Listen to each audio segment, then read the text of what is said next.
అసలు ఎంత నిష్ఠగా చేసేవాళ్ళం అంటే దసరా వస్తే ఆ 10 రోజులు భవానీ మాల వేసుకుని చాలా నిష్ఠగా కాళ్ళకి గజ్జలు కట్టుకుని ఒళ్ళంతా పసుపు పూసుకుని మగవారు కూడా చీర కట్టుకుని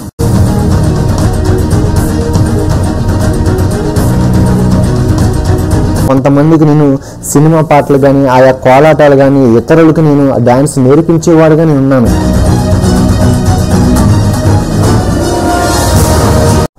అనేక మంది విలేకరులు రావడం, అనేక మంది న్యూస్ ఛానళ్ళు రావడం, నన్ను ఫోటోలు తీసుకోవడం, నా గురించి పేపర్లో వేయడం, నా గురించి టీవీలో వేయడం జరిగిందన్నమాట. కొన్ని కాలర్ ఇలా పట్టుకుని పైకి లేపి కొడుతూ గొమ్మది ఇలా కొడుతూ ఉన్నారండి.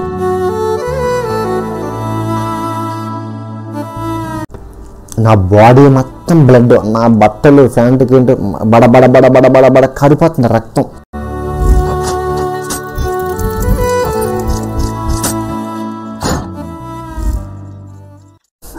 Praise the Lord. నేను మీ తమ్ముడు జోషిని మరి యొక్క సాక్ష్యంతో మీ ముందుకు రావడానికి దేవుడు ఎంతగానో కృప చూపించారు. ఆ సాక్ష్యం ఎవరిదో కాదండి, ఆ సాక్ష్యం నాదే. తప్పుకోకుండా ఈ సాక్ష్యం చూసిన వాళ్ళు అనేక మందికి షేర్ చేయమని కోరుచున్నాను. నేను కొంతకాల క్రితం నా సాక్ష్యం యూట్యూబ్లో పెట్టాను. అది కొంతవరకే షార్ట్కట్లో నా సాక్ష్యం పెట్టాను. అయితే చాలామంది బ్రదర్ మీరు ఈ పరిచయం ఎలా చేస్తున్నారు, మీకు ఈ ఆలోచన ఎలా వచ్చింది అని చెప్పి చాలామంది అడుగుతున్నారు. అందుకని నా పూర్తి సాక్ష్యం వివరణతో ఈ యొక్క ఇప్పుడు నేను యూట్యూబ్లో పెడుతున్నాను. తప్పకుండా చూసి అనేక మందికి షేర్ చేయమని కోరుచున్నాను. మా తాతగారికి 3 సంతానం అండి. మా నాన్న, మా పెద్దనాన్న, మా బాపగారు 3 సంతానం. అయితే మా పెద్దనాన్నకి మా బాపగారికి ఫస్ట్ మగపిల్లోడు, తర్వాత ఆడపిల్ల పుట్టడం జరిగింది. అయితే మా తండ్రి దగ్గరికి వచ్చేటప్పటికి ఫస్ట్ ఆడపిల్ల, తర్వాత ఎవరు పుడతారో ఏంటో అని చెప్పి అనుకున్నారు. తర్వాత నేను పుట్టాను. నేను పుట్టడంతో మా తాతగారి పేరు రామారావు, అందుకనే నా పేరు రామారావు అని పెట్టారు. మా కుటుంబం ఎలా ఉండదంటే మా గ్రామంలో ఇంచుమించు మా గ్రామంలో మా కుటుంబస్తులే ఎక్కువ. ఏదో బీరకాయ పీసు అని అంటారు కదా, అలాగే మా గ్రామంలో మా నాన్నది ఊరే, మా నాన్నది ఊరే, వాళ్ళ నాన్నది ఊరే, మా అమ్మది ఊరే, మా అమ్మోళ్ళ అమ్మది ఊరే, మా అమ్మోళ్ళ అమ్మది ఊరే, మా తాతది ఊరే, అంటే మా అమ్మోళ్ళ నాన్నగారిది ఊరే, వాళ్ళ నాన్నది ఊరే, వాళ్ళ నాన్నగారిది కూడా ఈ ఊరే. అంటే ఇంచుమించు మా గ్రామంలో ఎక్కువ మా కుటుంబస్తులే ఉన్నారన్నమాట. అయితే నేను చాలా నిష్ఠగా, చాలా గరిష్టగా ఈ గ్రామంలో చాలా విగ్రహారాధన చేసేవాళ్ళమాట. ఎంత ఇదిగా విగ్రహారాధన చేసామంటే ఆ యొక్క ఏదైనా పండగ వచ్చినప్పుడు ఆ పండుగలో నిష్ఠ గరిష్టతో ఆ యొక్క సాంప్రదాయాలతో ఎంత ఇదిగా చేసేవాళ్ళంటే అంత ఇదిగా చేసేవాళ్ళం. రీసెంట్గా వినాయక చవితి వచ్చింది. వినాయక చవితి వచ్చినప్పుడు ఒక 10 రోజులు 20 రోజుల ముందే సినిమా పాటలకు వేరే డ్యాన్స్ మాస్టర్ని ఊర్లో తీసుకొచ్చి సినిమా పాటలకు కొంతమంది యవనస్తులు కూడుకుని ఆ పాటలకి డ్యాన్సులు నేర్చుకుంటూ ఆ విగ్రహారాధన ఊరేగింపు రోజున రిబ్బన్లు కట్టుకుని ఆ కోలాటం ద్వారా కానీ దేని ద్వారా అయినా సరే ఆ సినిమా పాటలకి డ్యాన్సులు వేసుకుంటూ ఊరంతా తిరుక్కుంటూ వెళ్ళి ఆ యొక్క విగ్రహాన్ని నిమజ్జనం చేసుకుంటూ వచ్చేవాళ్ళం.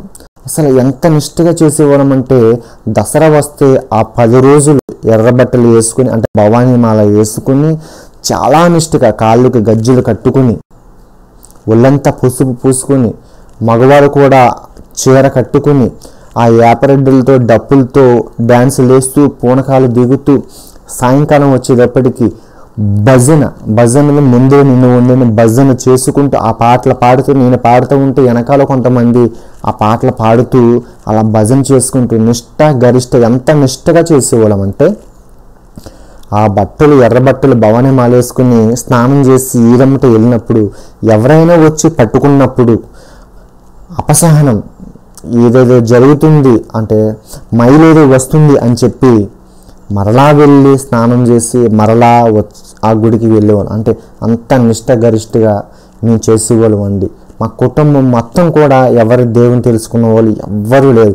అప్పుడు దేవుడు అంటే నాకు ఎలా తెలుసు అంటే ఏదన్నా షాప్కి వెళ్ళినప్పుడు, ఏదన్నా కొట్టుగడికి వెళ్ళినప్పుడు, ఏదైనా పెద్ద పెద్ద భవనంలోకి వెళ్ళినప్పుడు ఒక పటం కనిపిస్తుంది. ఆ పటం ఏంటంటే ఆ పటంలో 3 బొమ్మలు కనపడతాయి. ఒకటి హైందవులది, రెండోది ముస్లిం వాళ్ళది, మూడోది క్రిస్టియన్ వాళ్ళది. అంటే అలా 3 కనపడేవి. అప్పుడు నేను అనుకునేవాను, యేసుక్రీస్తు ప్రభు కూడా అందరి దేవుల్లో ఒక దేవుడు అని అనుకునేవాడిని. నేను ఎంత భక్తిగా, ఎంత ఇదిగా పూజలు, ఎంత ఇదిగా నేను విగ్రహాలు చేస్తున్నప్పుడు ఆ యొక్క స్వరూపాలు, ఆ యొక్క విగ్రహాలు, ఆ యొక్క అలంకారాలు చూసినప్పుడు దేవుడు అంటే ఎలా ఉండాలి, దేవుళ్ళు అంటే ఎలా ఉండాలి అని చెప్పి నేను అస్సలు ఎంత ఇదిగా ఆ నిష్టలో ఉండేవానంటే అంత ఇదిగా నిష్టలో ఉండేవాను. ఎవరైనా యేసుక్రీస్తు ప్రభు చెప్పినప్పుడు అప్పుడప్పుడు చర్చికి వెళ్ళినప్పుడు ఈయనేంటి ఇలా ఉన్నాడు, ఏం బట్టలు లేకుండా, ఏమి లేకుండా ఈ జుట్టెల్లో వేసుకుని ఏదో మాసిపోని బట్టలు వేసుకుని ఆయన ఏమి దేవుడు అంటున్నారంటే అని చెప్పి యేసుక్రీస్తు ప్రభు ఆ చిన్నతనంలో హేళనగా ఎగతాళిగా నేను అనుకుంటూ ఉండేవాడిని. మాది చూడు ఎంత అలంకరణంగా, చూడడానికి ఎంత ముచ్చటగా ఉంది అని చెప్పి నేను అనుకునేవాడిని అన్నమాట. అంటే అందరి దేవుళ్ళు కూడా ఈయన ఒక దేవుడు. అంటే సాధువులు ఎలా ఉంటారు, కొండల్లో సాధువులు ఎలా జపాలు చేస్తారు, అదే రీతిగా ఈయన కూడా ఒక దేవుడు అని చెప్పి నేను అనుకుంటూ ఉండేవన్నమాట. అలా కొనసాగుతున్న సమయంలో 5వ తరగతి వరకు కూడా నేను మా విలేజ్లోనే చదివాను. 6వ తరగతి వచ్చేటప్పటికి ఏలూరులో Saint Xavier English medium high స్కూల్లో నేను జాయిన్ అయ్యానండి. అక్కడ కొంతకాలం హాస్టల్లో ఉన్నాను. హాస్టల్లో ఉన్న తర్వాత నచ్చక నేను తిరిగి పారిపోయి రావడం జరిగిందన్నమాట. అలాగా నా చదువు కొనసాగుతూ ఉంది, డైలీ సర్వీస్తో కొనసాగుతూ ఉంది నా చదువు. అలా కొనసాగుతున్న సమయంలో నేను డ్యాన్స్ బాగా వేసేవానండి. ఎంత ఇదిగా వేసేవానంటే కొంతమందికి నేను సినిమా పాటలు కానీ, ఆయా కోలాటాలు కానీ, ఇతరులకు నేను డ్యాన్స్ నేర్పించేవాడుగా నేను ఉన్నాను. ఎంత ఇదిగా వేసేవానంటే అప్పుడప్పుడు నా చిన్నతనం ఎలా ఉండేవానంటే సినిమాల్లో అవి చూసినప్పుడు నేను ఇలాగా టీవీలోకి వెళ్ళి డ్యాన్స్ వేయాలి, నేను ఇలాగా ఆ ప్రోగ్రాంలో ఈ ప్రోగ్రాంలో డ్యాన్స్ వేయాలని చెప్పి అంత ఇదిగా నేను డ్యాన్సులు వేసేవాడిని. మా గ్రామస్తులు కూడా చాలామంది తెలుసు, అలా విగ్రహాలు వెనకాల డ్యాన్సులు వేసుకుంటూ, ఆయా ప్రోగ్రామ్స్ కానీ డ్యాన్సులు వేసుకుంటూ, స్టేజ్ మీద డ్యాన్సులు వేసుకుంటూ, మా గ్రామంలో ఏదైనా నాటకాలు వేసినప్పుడు ఆ నాటకాల్లో డ్యాన్సులు వేసుకుంటూ అంత ఇదిగా నేను జీవించాను అన్నమాట. అదే ఆనందము, అదే భక్తి, అదే సంతోషము. నేను బాణిమాలు వేసుకున్నప్పుడు కూడా ఆ 10 రోజులు నా అంత నిష్టగా ఎవరు ఉండేవారు కాదండి. మరి ఆ 11వ రోజున మాల తీసేసిన తర్వాత మన బ్రతుకు మందే, మన భక్తి ఉండదు, ఆరాధన ఉండదు, ఇంకా ఆ గుడి మర్చిపోతాం అన్నమాట. ఆ 10 రోజుల గుడి గుర్తుంటుంది, తర్వాత ఆ గుడి మర్చిపోతాం. అంత ఇదిగా నిష్టగా మేము అలా జీవిస్తూ ఉండేవాళ్ళం అండి. 8వ తరగతి వచ్చేటప్పుడు మా స్కూల్లో ఎన్సిసి క్యాంప్ అని ఉండేదండి. అంటే మార్చింగ్ చేస్తారు కదా, లెఫ్ట్ రైట్ లెఫ్ట్, పిచ్చే మూట్, బాయే మూట్ అవన్నీ ఉంటాయి కదా, అవన్నీ ఆ ఎన్సిసి క్యాంప్లో నేర్పిస్తారు. మీ ఎన్సిసి క్యాంప్లో జాయిన్ అయ్యాను. 8వ తరగతి అలా అయిపోయింది. ఆ 9వ తరగతి వచ్చేటప్పటికి కొంచెం నా వయసు అప్పుడు 13-14 సంవత్సరాలు అప్పుడు ఉంటాయండి. ఆ చిన్న వయసే. ఆ వయసులో ఉన్నప్పుడు నేషనల్ క్యాడెట్ క్రాప్ అని చెప్పి ప్రైమ్ మినిస్టర్ ముందు అన్ని రాష్ట్రాల నుండి ఎన్సిసి క్యాంప్ నేర్చుకున్న వాళ్ళు, ఆ నేవీ కావచ్చు, ఎయిర్ ఫోర్స్లు కావచ్చు, ఇలా ఆర్మీ కావచ్చు, వీటి ద్వారా ఎన్సిసి క్యాంప్ నేర్చుకున్న వాళ్ళు ఆ ఢిల్లీకి వెళ్ళి ప్రైమ్ మినిస్టర్ ముందు చేయాలండి. అయితే ఆ ఢిల్లీకి వెళ్ళడానికి అందరూ వెళ్ళడానికి కుదరదు కదా, కొన్ని సెలక్షన్స్ జరుగుతాయి. అయితే మా స్కూల్ నుంచి, మా జిల్లా నుంచి మేము వెళ్ళాము. అయితే నన్ను లీడర్ కింద అపాయింట్మెంట్ చేశారు. దేనికనంటే చిన్నతనం నుండి మా తల్లిదండ్రులు మహారాష్ట్ర నన్ను తిప్పుతూ ఉండేవారు. మా తల్లిదండ్రులు బ్రతుకు తెరువు కోసం అక్కడ వెళ్ళి చేపలు పట్టుకుని డ్యాముల్లో, నదుల్లో వలస కూలీలు అంటారు కదా, ఆ చేపలు పట్టుకుని ఆ చేపలు అమ్ముకొని ఎంతో కొంత ఆదాయం తీసుకొచ్చేవాళ్ళు అన్నమాట. అంత ఇదిగా మా ఫ్యామిలీ ఆ బ్రతుకు తెరువు కోసం, చాలా పూర్ ఫ్యామిలీ అండి. అంత ఇదిగా వెళ్ళి అక్కడికి వెళ్ళినప్పుడు నాకు ఆ మహారాష్ట్రలో హిందీ మాట్లాడటం కొంత వచ్చు మాట. వచ్చినప్పుడు అక్కడ ఎక్కువ ఆర్మీ ఆఫీసర్లు ఉంటారు కదా, ఎక్కువ హిందీలో మాట్లాడతారు కాబట్టి వీళ్ళకి ఏదైనా అవసరం ఉన్నా, వీళ్ళకి ఏదైనా కావాలన్నా, సంథింగ్ ఏదైనా వాళ్ళతో మాట్లాడినప్పుడు ఒక ట్రాన్స్లేటర్గా నాకు హిందీ వచ్చు కాబట్టి నాకు ట్రాన్స్లేటర్గా అక్కడ పెట్టారన్నమాట. ఒక లీడర్ కింద పెట్టినప్పుడు ఇంచుమించు చాలామంది వచ్చారు. చాలామంది వచ్చినప్పుడు మామూలు ట్రైనింగ్కి చాలామంది వచ్చారు.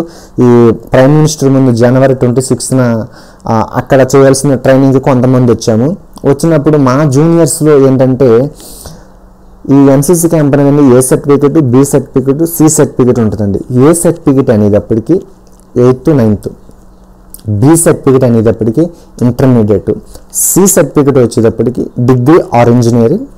ఇవి ఇలా ఉంటాయన్నమాట. నీ జూనియర్స్ కాబట్టి మా జూనియర్స్ నుండి కొంతమంది సెలెక్ట్ చేయాలి. అలా సెలెక్షన్ జరుగుతున్న సమయంలో అక్కడ ఏంటంటే అక్కడ ఓపెన్ గోడంగా ఉంటుంది. అన్ని జిల్లాల వారు ఆ లోనికి వెళ్ళి ఉండాల్సి వస్తుంది. అది ఉండిపోతే వేరే గూడెం ఉంటుంది, ఆ గూడెంలోకి వెళ్ళి కొంతమంది ఉంటారు. మా గూడెంలో ఉన్న మీ కొంతమంది ఏంటంటే అలా సెలక్షన్ జరుగుతున్న సమయంలో ఒక వ్యక్తికి, నాకన్నా కొంత చిన్నవాడు, ఆ వ్యక్తికి నా వ్యక్తికి కొన్ని కారణాల వల్ల ఘర్షణ రావడం జరిగిందన్నమాట.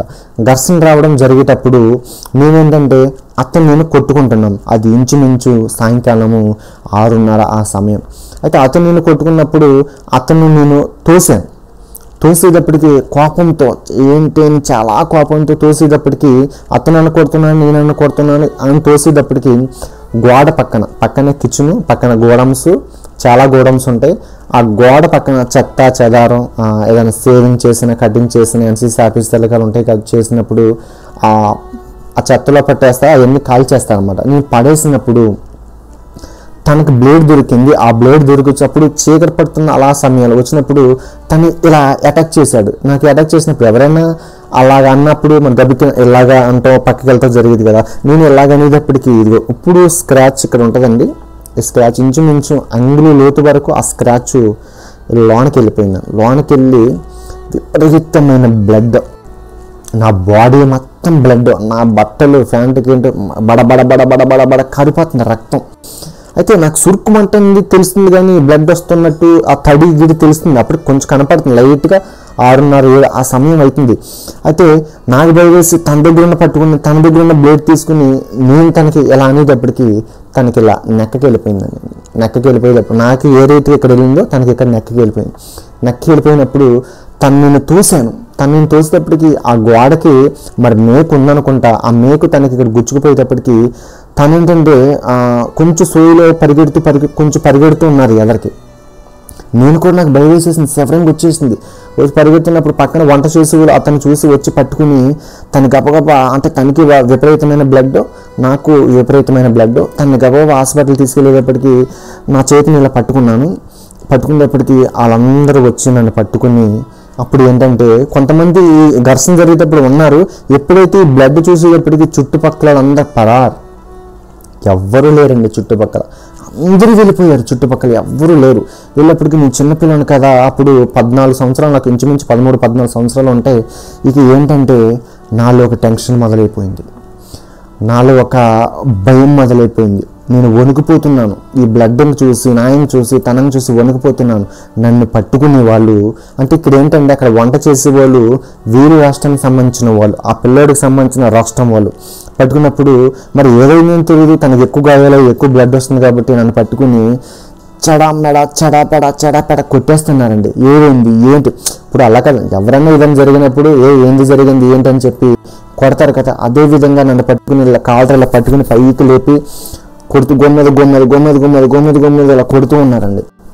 అలా కొడుతున్నప్పుడు నేను ఏం మాట్లాడాలో నాకు తెలియట్లేదు, ఏమైనా సమాధానం చెప్పాలో తెలియట్లేదు. సరే ఇలా జరిగింది, అలా జరిగింది అనేటప్పటికీ ఏతో పక్క నుంచి ఒకళ్ళు కొడుతున్నారు, గుంపు కూడేశారు. సార్ ఇలా జరిగింది అలా జరిగింది అనే మాట వచ్చేటప్పటికి ఈ పక్కన ఒకళ్ళు కొడుతున్నారు, వెనకాల నుంచి ఇక్కడ కొడుతున్నారు. ఏమవుతుందో నాకు తెలియట్లేదు. కొడుతున్నారు తప్ప అసలు నాకు ఏమవుతుందో కూడా, నాకు ఏం మాట్లాడాలో ఆ టెన్షన్లో నాకు ఆలోచనలు విపరీతంగా పెరిగిపోతూ ఉన్నాయన్నమాట. ఆ టెన్షన్లో బీపీ, ఒకవేళ హై పెద్ద వయసులో బీపీలు ఉంటే చనిపోతారండి ఆ టెన్షన్లో. తీసుకెళ్ళారు, కాలర్ పట్టుకుని తీసుకెళ్ళి కొడుతున్నారు. ఇలా కొడుతున్నప్పుడు ఏమైంది, ఇలా నువ్వు ఎన్ని చేసావు, ఎంతమందికి అటాక్ చేసావు, ఎక్కడెక్కడ ఏం చేసుకుంటూ వస్తున్నావు, ఏం చేసావు, నువ్వు క్రిమినల్వా, అదా ఇదా అని చెప్పి అది ఆర్మీ ఆఫీసర్ వాళ్ళందరూ కొడుతూనే అడిగారండి. అడిగినప్పుడు నాకేం లేదు, స్కోప్ లేదు, నాకు నా స్కోప్ లేదు, మాట్లాడే స్కోప్ కూడా లేదు. చిన్నపిల్లవాడిని కదా, మనం తీసుకెళ్ళి ఒక రూమ్లో ఇంత తాళ్ళు ఉంటాయండి, అంటే అక్కడ వంట చేసినప్పుడు పెద్ద పెద్ద దబరాలకి కర్రలెట్టి తాళ్ళు ఉంటాయి కదా, ఆ తాళ్ళు తీసుకెళ్ళి నాకు చేతులు కట్టేసి, ఇలా 2 చేతులు కట్టేసి ఇలా వెనకేసేసి మోకాళ్ళ మీద నన్ను కూర్చోబెట్టారండి.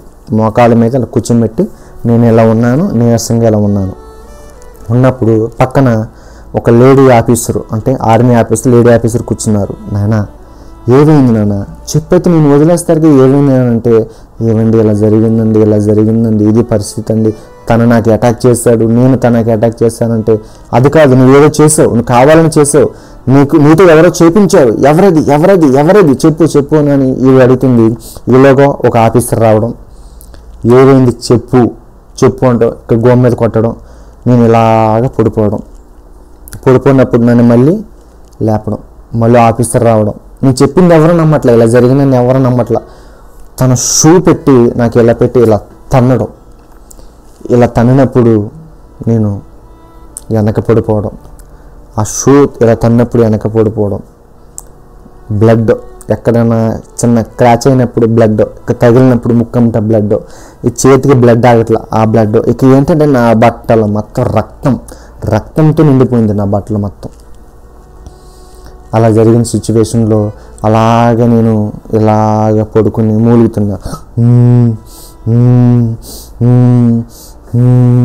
అని మూలుగుతున్నానండి. నా ఆలోచన ఏం ఆలోచించాలో, ఏంటి ఇలా జరిగింది, అసలు ఎలా జరిగింది ఏంటి అని చెప్పి అలా మూలుగుతూ ఉన్న సమయంలో నా లోనికి ఎవరు రానిస్తలేదు, వాళ్ళందరూ కూడా బయటే ఉన్నారు. నేను అలాగే పడుకున్నాను. మంచినీళ్ళు కూడా ఇవ్వలేదండి, తినడానికి తిండి కూడా నాకు పెట్టలేదు. అలాగ మూలుగుతూనే ఉన్నప్పుడు మా బెటాలియన్ ఆఫీసర్, 19 ఆంధ్ర బెటాలియన్, మా రాష్ట్రానికి సంబంధించిన ఆఫీసర్ వచ్చి, ఏంటి ఈ బాబుని ఎలా కొడుతున్నారు, ఎంత ఇదిగా చిత్రహింసలు పెట్టారేంటి ఈ బాబుని, అసలు కొట్టడానికి అధికారి మీకు ఎవరు ఇచ్చారంటే, అధికారి ఇలా జరిగినప్పుడు పోలీసులు ఉన్నారు, ఆ పోలీసులు సంప్రదించవచ్చు కదా, ఇలా ఈ బాబు మీద ఇంకొకసారి మీరు దెబ్బ వేస్తే కుదరదు అని చెప్పి పోలీసులు పిలిపించి, ఏమైంది బాబు అంటే, అప్పుడు నన్ను పడుకున్నవాడిని మూలుగుతూ పడుకున్నవాడిని నన్ను అలా లేపారు. లేపిన తర్వాత చిన్నపిల్లని కదా, అలా లేపినప్పుడు రాసుకున్నాక సరే నిన్ను రేపు వచ్చి నేను తీసుకెళ్తాము అని చెప్పారు. ఈ చెప్పినప్పుడు తెల్లారి 3:30-4 గంటలకు ఆ పిల్లోడు చనిపోయాడని చెప్పి కబురు వచ్చింది.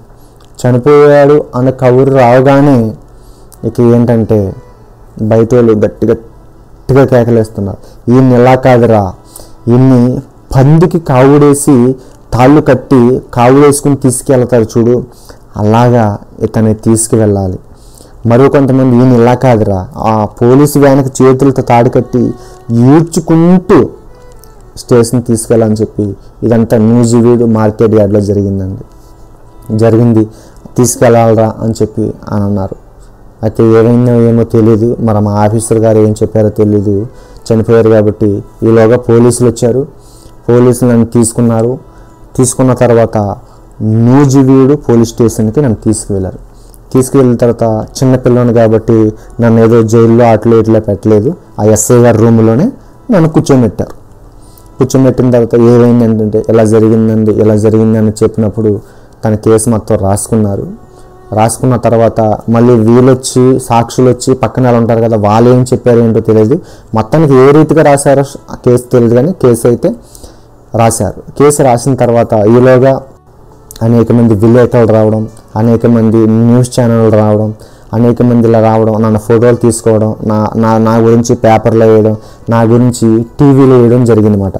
టీవీలో వేసి జరిగినప్పుడు అది టీవీలో మా అమ్మ నాన్న ఎప్పుడు సీరియల్ చూస్తూ ఉంటారన్నమాట. సీరియల్ చూస్తూ ఉన్నప్పుడు మా గ్రామంలో ఆ న్యూస్ చూసి, మీ పిల్లడు ఇలా టీవీలో వస్తున్నాడే, ఇలా న్యూస్లో వస్తున్నాడు, ఏదో జరిగిందంట, సంథింగ్ ఏదో కొట్టుకున్నారంట, ఏదో చనిపోయాడంట న్యూస్ వస్తే, మా పిల్లలు అలా జరగడం ఏంటి, మా పిల్లడు ట్రైనింగ్కి వెళ్ళాడు, పోలీస్ ట్రైనింగ్కి వెళ్ళి, అంటే ఎన్సీసీ బట్టలు అంటే మీకు తెలుసు కదా, కాకి డ్రెస్ టైప్లోనే ఉంటుంది, పోలీస్ ట్రైనింగ్కి వెళ్ళాడని చెప్పి అని అంటే పలానా ఛానల్ చూస్తే నిజంగా నేను కనపడడం, నా ఛానల్లో నా గురించి ఇలా చెప్పడం, నా గురించి ఇలా ప్రకటించడం జరిగిందన్నమాట. అంటే నా ఫేస్ అయితే దాంట్లో చూపించట్లేదు, ఎందుకంటే నేను చిన్నపిల్లవాడిని కాబట్టి అలా చూపించకూడదు కాబట్టి పేర్లతో అది ఇది పలానా ఊరు పలానా గ్రామం చెప్పడంతో వాళ్ళు నమ్మి తెల్లారగట్ల మా తల్లిదండ్రులకి నిజమండి, మా తల్లిదండ్రుల సంతకం మా తల్లికి రాదు, మా తండ్రి సంతకం మా తండ్రికి రాదు, మా తల్లి సంతకం మా తల్లికి రాదు. మా తల్లి సంతకం ఇప్పుడు పెద్దది ఏంటంటే డ్వాక్రా గ్రూప్లో మహిళలు సంతకం పెట్టాలని చెప్పి అంటారు కదా, లీడర్ కాబట్టి ఆ సంతకం నేనే నేర్పించాను మా అమ్మగారు. అంటే అంత నాలెడ్జ్ ఏమీ తెలియదు, పనికి వెళ్ళామా వచ్చామా ఆ డబ్బులతో బ్రతుకుతున్నామా ఇంతవరకే తప్ప రెండోది ఏది తెలియదండి. రెండోది ప్రపంచం ఏదీ తెలియదు, రెండో ప్రపంచం అంటే అసలు ఏమీ తెలియదు. ఎప్పుడు కోర్టుల మెట్లు ఎక్కడా, ఎప్పుడు జైలు మెట్లు ఎక్కడా, ఎప్పుడు కూడా అసలు లాయర్ అంటే ఎవరు, అసలు పోలీసులు అంటే ఎలా ఉంటారు ఏంటి టీవీలో చూడడం తప్ప డైరెక్ట్గా ఎవరిని చూడడం తెలియదు అన్నమాట. వెళ్ళినప్పుడు ఆ పొద్దున్నే వచ్చారు. పొద్దున్నే రాగానే ఆ ఎస్ఐ గారి రూమ్లోంచి నన్ను పక్కనే, అంటే జైల్లో కాదు పక్కన ఒక రూమ్, మామూలుగా సపరేట్ రూమ్ ఉన్నప్పుడు ఆ రూమ్లో నన్ను ఉంచారు. ఉంచినప్పుడు చిన్నపిల్లని కదా, ఉంచినప్పుడు ఇక రాగానే రోడ్డు మీద ఆ పెద్దలు, మా నాన్న, మా మావయ్య కనపడ్డారు. నేను ఆ కిటికీ ఉంటుంది చూడు, ఆ కిటికీ ఊసలు పట్టుకుని ఇలా చూస్తున్నాను. ఇలా చూస్తున్నప్పుడు నేను భయపడిపోతున్నాను. నా జీవితం ఏంటి ఇలా అయిపోయింది, నా జీవితం ఏంటి ఇలాగా తారుమారైపోయింది, నేనైనా ఇలా జరిగింది, నా పరిస్థితి ఏంటి, ఊళ్ళో తలెత్తుకోగలనా, స్కూల్లో తలెత్తుకోగలనా, సమాజంలో తలెత్తుకోగలనా ఏంటి అని చెప్పి నాకు ఆలోచనలు పెరిగిపోతూ ఉన్నాయండి. ఆలోచనలు అంటే విపరీతమైన ఆలోచనలు. అయితే వచ్చినప్పుడు మా తల్లిదండ్రులు లోనకి వస్తున్నారు. మా తల్లిదండ్రులు వాళ్ళకి వచ్చినప్పుడు మా తల్లి రాలేదు, మా తండ్రి వాళ్ళ లోనకి వచ్చినప్పుడు నేను దాక్కుంటున్నా, నా ముఖం చూపించుకోలేకపోతున్నా. చూపించినప్పుడు నేను మాటలు వినపడుతున్నా, ఏదో అయిపోయిందండి, తెలుగు అయిపోయిందండి, అవండి ఇదండి అదండి, చిన్నపిల్లోడండి, అటువంటి వాడు కాదండి, ఇలా జరగదండి అలా జరగదండి అని మాట్లాడినా కానీ ఆ ఎస్ఐ కూడా ఏమన్నారంటే, మా చేతుల్లో ఏమి లేదండి, ఆ పిల్లోడు చనిపోయాడు కాబట్టి ఆల్రెడీ ఎఫ్ఐఆర్ బుక్ అయిపోయింది, ఎఫ్ఐఆర్ రాసాము, మేము ఏం చేయలేము, ఇంకా చిన్నపిల్లాడు కాబట్టి చిల్డ్రన్ అబ్జర్వేషన్ హోమ్ అని విజయవాడలో మేము జైల్లో పెడుతున్నాము, మీరు వెళ్ళి ఆ కోర్టులో బెయిల్ పెట్టుకుని ఆ పిల్లోని తీసుకొచ్చండి, మా చేతిలో ఏమి లేదని చెప్పి ఆ పోలీసు ఆ ఎస్ఐ అందరం జరిగింది. నిజంగాండి ఆ నూజివీడు పోలీస్ స్టేషన్లో నా మీద ఒక్క దెబ్బ అంటే ఒక్క దెబ్బ కూడా వేయలేదండి. ఎందుకంటే పిల్లవాడిని కాబట్టి ఆ పోలీసులు వాళ్ళు కస్టడీలో వాళ్ళు అడిగారు, నేను చెప్పిన సమాధానం చెప్పారు, వాళ్ళు రాసుకున్నారు. రాసుకున్న తర్వాత నన్ను ఇక తెల్లారే అక్కడ తీసుకువెళ్ళాలి విజయవాడ. తీసుకెళ్ళినప్పుడు నైట్ పగలంతా అక్కడే పడుకున్నాను, రూమ్లో పడుకున్నాను. రూమ్లో పడుకున్నప్పుడు ఆ రూమ్కి పెయింట్ వేస్తాకి నాకు బాగా గుర్తుంది ఈ సంఘటనలు. పెయింట్ వేస్తాకి ఒక అబ్బాయి వచ్చి పైన పెయింట్ వేస్తున్నాడు. పెయింట్ వేస్తున్నప్పుడు ఆ పెయింట్ నా మీద కింద నాకు పడుతుంది. బాబు లెగిసి పక్కన కూర్చో బాబు, పెయింట్ పడుతుంది అని అన్నాడు. అయినా కానీ నా మనసు నాలో లేదు, నా ఆలోచన నాకు ఏమి లేదన్నారు. మళ్ళీ పెయింట్ వేస్తున్నప్పుడు బాబు పక్కకి వెళ్ళి కొంచెం పక్కకి జరిగి బాబు అని అంటే నేను లెగలేకపోతున్నాను.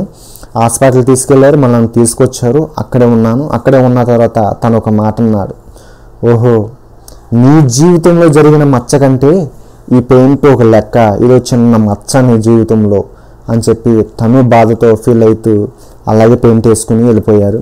ఇక నైట్ బాబు మీ పిల్లాడు వణికిపోతున్నాడు, వచ్చి మీ పిల్లాడి పక్కన పడుకో అని చెప్పి మా తండ్రికి పోలీసులు చెప్పారు.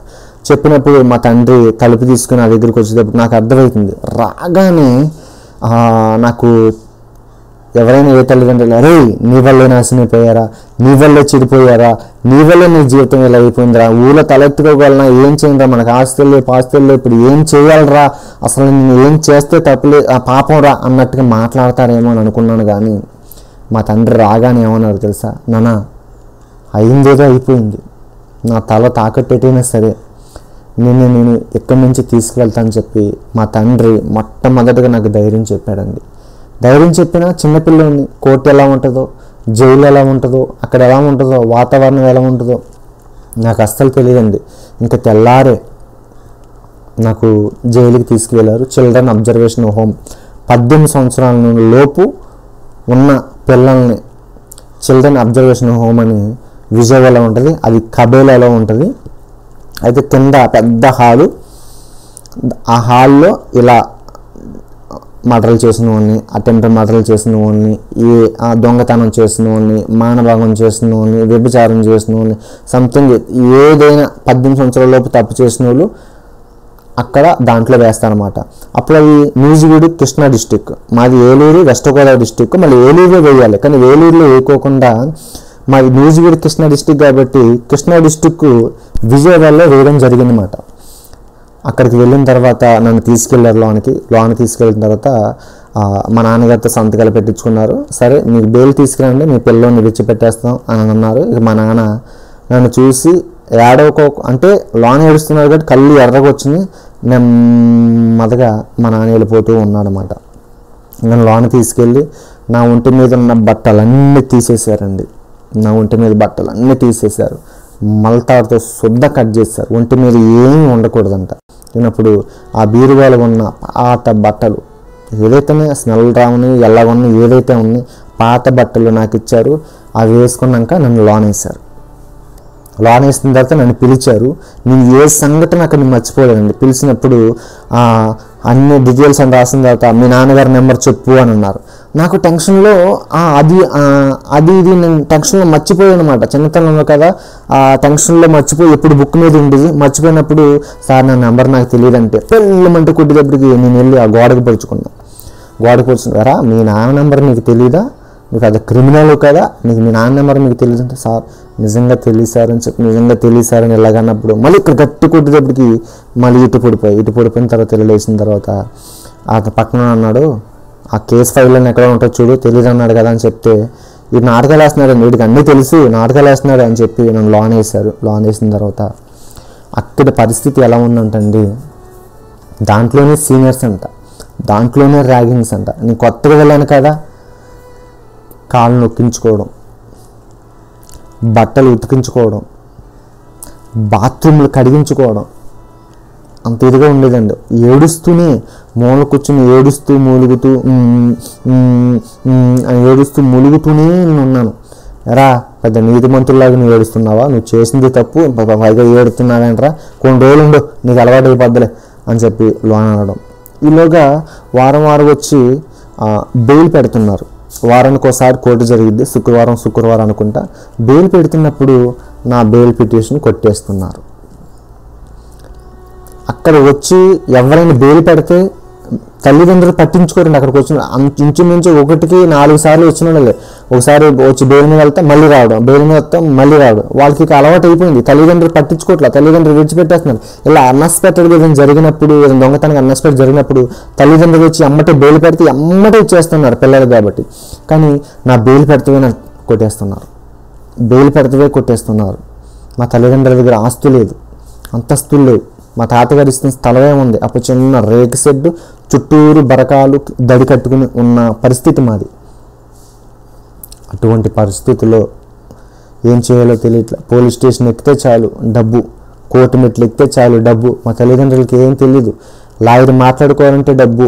మా తల్లిదండ్రులు ఉన్న అంత డబ్బు కూడా మహారాష్ట్ర వెళ్ళి సంపాదించుకొచ్చిన డబ్బులు కూడా సమస్తం మొత్తం అయిపోయినాయి. ఏమీ లేవు, ఇంకా ఏమీ లేవు. నిజంగా ఏలూరు నుంచి విజయవాడ రావడానికి కూడా బస్సు పేరు చదవడానికి కూడా మా తల్లిదండ్రులకి తెలియదు. నాన్న ఆ బస్సు ఎక్కడికి వెళ్తుంది, నాన్న ఈ బస్సు ఎక్కడికి వెళ్తుంది అని చెప్పి అని అడిగి ఎక్కే పరిస్థితి మా తల్లిదండ్రులది.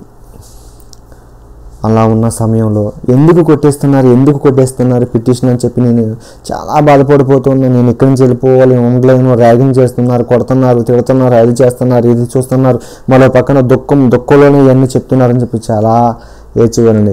తర్వాత తెలిసిన విషయం ఏంటంటే ఎందుకు నాకు బెయిల్ పిటిషన్ కొట్టేస్తున్నారంటే, ఒకవేళ నాకు బెయిల్ ఇచ్చి అమ్మటే బయటికి వెళ్తే వాళ్ళ తల్లిదండ్రులు కానీ అటువైపులు కానీ ఏదైనా కక్షతో కోపంతో ఉంటారు కదా, ఏదైనా జరిగిద్దని చెప్పి నా సేఫ్టీ కోసం అక్కడ ఉంచడం జరిగిందండి. అది నాకు తెలియట్లా. అమ్మో పెద్ద నేరం చేశానేమో, పెద్ద తప్పు చేశానేమో, అందుకే నాకు బెయిల్ ఇవ్వట్లేదేమో అని చెప్పి నేను ఏడుస్తూ కృంగిపోతూ ఉన్నానండి. అటువంటి పరిస్థితి నాది. అయితే ఒక రోజున ఒక 2 అక్కలు బైబిల్ పట్టుకొని వచ్చి పాటలు పాడించి వాక్యం చెప్పి చక్కగా వెళ్ళేటప్పుడు బిస్కెట్లు చాక్లెట్ పంచి కొంచెంసేపు మాట్లాడి ఆ అక్కలు మళ్ళీ వెళ్ళిపోతారు. అక్కడ అన్ని వర్గాల వారికి, అన్ని కులాల వారికి అక్కడ యాక్సెప్టబుల్లే. కానీ నేను బైబిల్ పట్టుకుని మట్టుగా 2 అక్కలు వచ్చేవారు. 2 అక్కలు వచ్చినప్పుడు నాకేంటంటే ఆ మూల కూర్చుని ఏడడమే తప్ప రెండోది ధ్యాస ఏమీ లేదు నాకు. అయితే ఒక రోజున ఎందుకు ఆ జనంలోకి వెళ్ళి కూర్చోవాలి అని నాకు అనిపించింది. అనిపించినప్పుడు నేను అక్క పాటలు పాడిస్తున్నప్పుడు ఆ అక్క ఆ వాక్యం చెప్తున్నప్పుడు బాగా ఏడుపు ఇంకా ఎక్కువైపోతుందండి. అప్పుడు ఏం పాట అంటే, యేసుని ప్రేమ బహుకమ్మనైనది, జీవాహారం మధురాతి మధురమే, భలే భలే గుందిలే తేనె కంట తీయగా, భలే భలే గుందిలే తేనె కంట తీయగా అని పాట అక్కడ పాడించారు. వాక్యం చెప్తూ ఉండగా ఆ పాటలు పాడిస్తున్నప్పుడు రకరకాల పాటలు పాడించారు. ఆ వాక్యం చెప్తున్నప్పుడు నాకు ఆటోమేటిక్ ఏడుపు ఇంకా ఎక్కి ఎక్కి ఎక్కి ఎక్కి ఏడుస్తుండగా అందులో ఒక అక్క వచ్చి వెళ్ళేటప్పుడు, తమ్ముడు ఏవేం తమ్ముడు ఇంత ఇదిగా ఏడుస్తున్నావు, ఎంత ఇదిగా నువ్వు ఇంతలా ఉన్నావు ఏంటి, ఇంత ఇదిగా ఏడుస్తున్నావు, ఎంత ఇదిగా ఎక్కి ఎక్కి ఏడుస్తున్నావు ఏంటి అని అడిగినప్పుడు, అక్క ఇది పరిస్థితి, ఇలా జరిగింది, మా తల్లిదండ్రులకి ఏం తెలియదు, నాకేం చేయాలో అర్థం కావట్లేదు, నా జీవితం ఇంకా అయిపోయింది, ఒకవేళ బయటికి వెళ్ళినా నేను ఎలా జీవించాలి ఏంటి, ఎలా చదువుకోవాలి ఏంటి అని చెప్పి నేను ఏడుస్తూ ఉంటే, తమ్ముడు ఈ బైబిల్లో ఉన్న దేవుడు చాలా గొప్పవాడు, ఆయనే సృష్టినంతా సృష్టించాడు, ఆయన నమ్మదగిన దేవుడు, ఆయన మనతో మాట్లాడే దేవుడు, తమ్ముడు నువ్వు ప్రార్థన చేయి, దేవుడు తప్పకుండా నీతో మాట్లాడతాడు తమ్ముడు అన్నారు. అక్క ప్రార్థన అంటే ఏంటో తెలియదక్క అన్నప్పుడు నేను అడిగాను. ఆయన ప్రార్థన అంటే ఏంటో తెలీదు, ప్రార్థన అంటే ఏంటక్క, ఎలా చేయాలి ఏంటక్క అని నేను అడిగాను. ఆయన అన్నప్పుడు ఏమి లేదు తమ్ముడు, నువ్వు నాతో ఇప్పుడు ఎలా మాట్లాడుతున్నావు అలాగే దేవుడితో యేసయ్యా నువ్వు దేవుడు వంట కదా, నువ్వు మాట్లాడే దేవుడు వంట కదా, నువ్వు గొప్ప కార్యాలు చేయగల దేవుడు వంట కదా, నేను పాపిని ప్రభా, నేను తెలుసో తెలియకో నేను తప్పు చేశాను ప్రభా, అయ్యా అనుకోకుండా తప్పు జరిగిపోయింది, నన్ను ఇక్కడి నుంచి తీసుకెళ్ళవా, నా బ్రతుకు మార్చవా అని నన్ను అడుగు, దేవుడు సహాయం చేస్తాడంటే ఆ రోజు నుంచి నేను ప్రార్థన చేయడం మొదలెట్టానండి.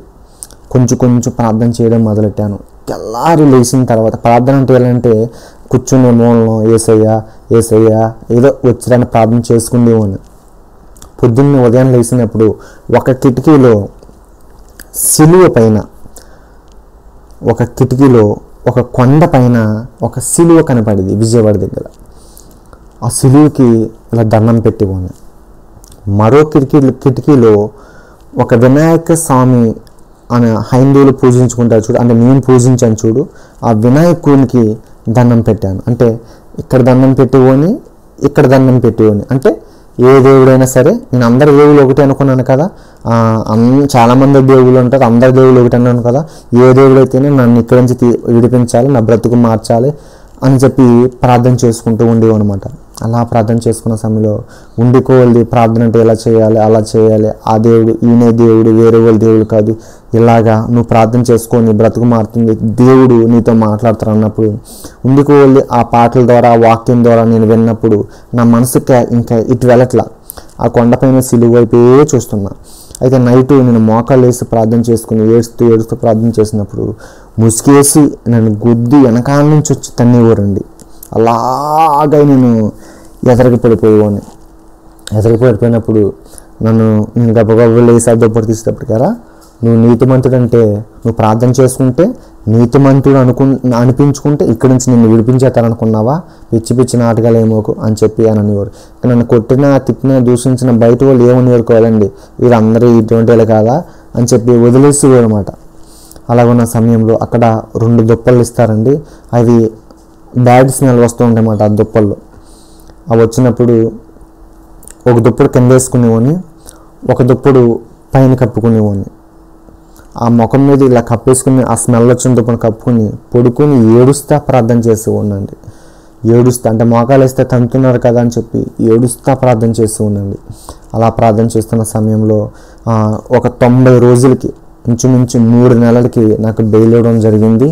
ఆ బెయిల్ ఇచ్చిన తర్వాత చాలా సంతోషంతో నేను మా గ్రామానికి వెళ్ళాను. ఎన్నాళ్ళని ఇంటికాడ ఉంటావారండి, ఎన్నాళ్ళని ఇంటికాడ అలాగే ఉంటావు అని చెప్పి అలా నెమ్మదిగా మా గ్రామంలో ఆడుకుంటాకి, ఆ వాలీబాల్ ఆడుకుంటాకి, క్రికెట్ ఆడుకుంటాకి వెళ్ళినప్పుడు ఏయ్ పలానోడు వస్తున్నాడు రమ్ము పారిపోండ్రు అంటే పల్లెటూరుల సంగతులు మీకు అన్నీ తెలుసు కదా, పారిపోండ్రు అని అడగానే చంపేస్తాడు అనగానే నాకు చాలా బాధేసేది అన్నమాట. నాతో ఎవరు మాట్లాడేవారు కాదు, కొంతమంది మాట్లాడేవారు, కొంతమంది మాట్లాడేవారు కాదు. కొంతమంది ఆడుకుంటాకి వెళ్ళిన సమయంలో తల్లిదండ్రులు నా దగ్గరికి వెళ్ళమోకు, పలానోడి దగ్గరికి వెళ్ళమోకు, ఇలా జరిగినట్టు చంపేస్తున్నానంట మనుషులు అని చెప్పి 1కి 2 అలా చెప్తూ ఉంటే ఆ మాటలు నా చెవులో వినబడగానే చాలా బాధేసేదండి. నాకు చదువుకోవాలని చాలా ఆశగా ఉండేది. అలాగే చదువుకుంటాకి అక్కడికి వెళ్ళినప్పుడు అక్కడ నన్ను జాయిన్ చేసుకోలేదండి, ఆ స్కూల్లో నన్ను జాయిన్ చేసుకోలేదు. టీసీ నాకు ఇచ్చేశారు. టీసీ ఇవ్వగానే నేను మళ్ళీ మా బావగారి ద్వారా కైకులూరులో గవర్నమెంట్ హై స్కూల్లో జాయిన్ అయితే అక్కడ ఒక 6 రోజులు బాగానే ఉన్నాను. తర్వాత ఈ వ్యక్తి పలానోడు, ఈ వ్యక్తి ఆనాడు ఇలా జరిగింది అని చెప్పి నా గురించి తెలుసుకుని క్రిస్టియన్ అమ్మాయి హెడ్ మాస్టర్ కూడా పిలిచి, బాబు నన్ను క్షమించు, ఇక్కడ నువ్వు జాయిన్ అయ్యో పలానా వ్యక్తి వంట కదా, ఇక్కడ నేను జాయిన్ చేసుకోవు, నన్ను క్షమించు అని చెప్పి అక్కడి నుంచి కూడా నన్ను పంపించేశారండి. పంపించేసినప్పుడు మా బావగారు మళ్ళీ ట్రైన్ బ్రిడ్జ్ హై స్కూల్ అని చెప్పి కైకులూరులో నన్ను జాయిన్ చేశారు. అక్కడ ప్రైవేట్ స్కూలు. నా గురించి అంతా చెప్పి జాయిన్ చేశారండి. అక్కడ 10వ తరగతి అయింది. 10వ తరగతి అయినప్పుడు నేను ఇలాగే మా గ్రామంలో మొట్టమొదటిగా గ్రామంలో రాగానే మా ఊర్లో నవజీవన సహవాసం అని చెప్పి పక్కన మా గిరిగారు అని బేబీ గారు అని ఉండేవారు. నాకు మావయ్య, నాకు అక్క అవుతారు. తమ్ముడు ఇలా చర్చికి రా, ఇలా రా అని చెప్పి అనేవారు. నేను అలాగే ఆ చర్చికి వెళ్ళేవాడిని. నాకు బైబిల్ కొన్న తర్వాత ఆ బైబిల్ పట్టుకుని మళ్ళీ సండే నేను ఆదివారం ఊర్లోంచి వెళ్ళగానే, పల్లెటూరు అంటే మీకు తెలుసు కండి, పక్కన కూర్చున్న వాళ్ళు, రా నీతిమంతుడు అయిపోయావా, మారిపోయావా, పోన్లే ఏదేదైతేలే నేను రక్షిస్తాలే వెళ్ళు అని చెప్పి వాళ్ళు అలా హేళనగా ఎగతాళగా మాట్లాడేవారండి. అంత ఇదిగా ఉండేదన్నమాట. అలా 10th క్లాస్ అయిపోయింది. 10th క్లాస్ అయిపోయిన తర్వాత ఇంటర్మీడియట్లో ఏ గ్రూప్ తీసుకోవాలో నాకు అర్థం కాలేదండి. అందరూ ఎంపీసీ ఇంగ్లీష్ మీడియం తీసుకునేవారు. అందరూ ఎంపీసీ గ్రూప్ తీసుకో అదైతే బాగుంటుందని చెప్పి తీసుకోమన్నారు. ప్రెస్టీజ్ కోసం ఎంపీసీ గ్రూపు ఇంగ్లీష్ మీడియం నేను తీసుకున్నానండి. వికాస్ జూనియర్ కాలేజ్ కైకులూరులో ఇంగ్లీష్ మీడియం నేను తీసుకున్నప్పుడు నేను హాస్టల్ నుంచి కాలేజ్కి సైకిల్ మీద వెళ్తూ ఉండేవాడిని. నిజంగా అండి, మొట్టమొదటిగా దేవుడి కార్యం ఎక్కడి నుంచి మొదలైందండి. దేవుడు నాతో మాట్లాడతాం ఎక్కడి నుంచి నా నడిపింపు ఎలా ఉందంటే, దేవుడిలో ఎంతగా బలపడడానికి కారణం ఏంటంటే ఎక్కడి నుంచి నా నడిపింపు మొదలైంది. అది ఏమిటంటే, ఒక రోజున నేను అంతే అల్టచిల్లరగా తిరుగుతూ ఉండేవాడిని. అప్పుడు బయటకు వచ్చాను కదా, అల్టచిల్లరగా తిరుగుతూ ఉండేవాడిని, సినిమాకి వెళ్తూ ఉండేవాడిని, అమ్మాయిల్ని హేళన చేస్తూ ఉండేవాడిని. అవన్నీ జరిగి కానీ ఈ చర్చికి రావడం ద్వారా నేను నా ప్రార్థనలోను వాటిలోను ఇవన్నీ తప్పు, ఇవన్నీ దేవునికి విరుద్ధం అని చెప్పి సమస్తం నేను విడిచిపెట్టి దేవునిలోనే ఎదుగుతున్నానండి. ఇంకా సమస్తం విడిచిపెట్టి పూర్తిగా దేవుని హత్తుకుని నేను జీవిస్తున్నాను. రాజేష్ బ్రదర్ అని చెప్పి కైకులూరు హాస్టల్లోకి బైబిల్ పట్టుకుని వచ్చి వాక్యం చెప్తూ ఉండేవారు చిన్నగా. మేము ఆ బ్రదర్ చర్చికి కైకులూరులో వెళ్తూ ఉండేవాను. మా ఊరు వచ్చినప్పుడు నేను ఇక్కడ ఈ నవజీవన సహవాసకి వెళ్తూ ఉండేవాడిని. అక్కడ నేను పూర్తిగా విశ్వసించినప్పుడు ఏదైనా దేవుని గురించి జీవించాలి అని చెప్పి నేను అనుకున్నాను. అప్పుడు దేవుడు మాట్లాడే దేవుడు అంట, దేవుడు బైబిల్ ద్వారా మాట్లాడతాడంట, ఆ దేవుడు ఆ స్వప్నం ద్వారా మాట్లాడతాడంట అని చెప్పి చాలామంది అనేవారు. కానీ నేను అంతగా నమ్మేవాడిని కాదు. అది దేవుడు ఇలా ప్రార్థించామో దేవుడు సహాయం చేస్తాడు అన్నట్టుగా ఉండేవాడిని కాదు. ఈ మాట్లాడే దేవుడు అంట, నేను అన్ని చేశాను, అవి మాట్లాడవు, ఈయన ఒక దేవుడు కదా, ఈయన మాట్లాడతాడా అని చెప్పి నేను అలా అపోహపడి అలా అనుకునేవాడిని. అయితే ఒక రోజున నేను రోడ్డు మీద అమ్మాయిలు ఏడిపిస్తున్నట్టు అటెండర్ చూసి ప్రిన్సిపాల్కి కంప్లైంట్ ఇచ్చాడు. కానీ ఆ రోజు నేను ఎక్కడ బయటికి వెళ్ళనండి. నేను హాస్టల్ నుంచి క్యారేజ్ తీసుకుని కాలేజ్కి వచ్చేస్తాను. కాలేజీలో తింటాను, మధ్యాహ్నం నేను వెళ్ళను.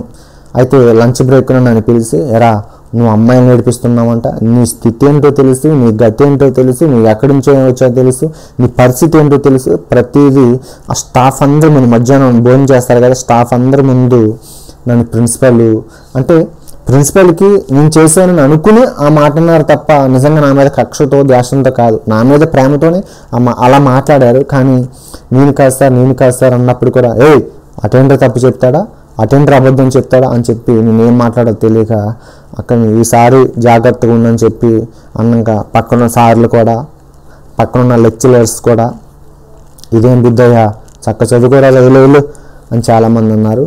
అలాగే నేను వచ్చేసిన తర్వాత కాలేజ్ రూమ్లోనే అక్కడ నేను ఏడుస్తూ ఇక బైబిల్ పట్టుకుని హాస్టల్కి వచ్చేసాను.